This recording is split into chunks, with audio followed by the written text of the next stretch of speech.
শোনেন, নিজে এবং নিজের পরিবারের সতর্কতার ক্ষেত্রে হেলমেট পরিধান করে অবশ্যই হেলমেট পরিধান করে হেলমেট ছাড়া রাস্তায় বের হবেন না।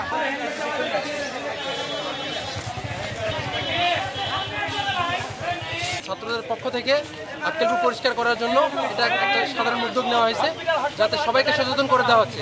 সকলের দোকানের সামনে একটা করে ঝুড়ি থাকবে, যাতে এই যে ময়লাটা সেটা যেন ঝুড়িতে ফেলতে পারে, আর রাস্তাঘাট যেন ময়লা না থাকে।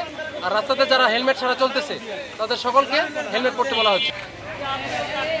বিরোধী আন্দোলনের সমন্বয়ক সহ এখানে যারা ছাত্র যারা আছে সেখানে প্রায় শতাধিক ছাত্রদের সঙ্গে আমরা একটা সভা করি। সেই সভাতে আমরা তাদেরকে তাদের দায়িত্ব গ্রহণের জন্য অনুরোধ করি।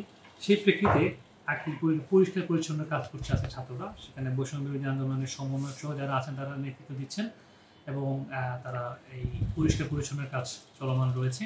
এছাড়াও আক্কেলপুরের যে জায়গায় আমরা দেখি যানজট যেখানে দেখি, সেখানেও তারা সেই যানজট নিরসনে তারা নিরলসভাবে কাজ করে যাচ্ছে।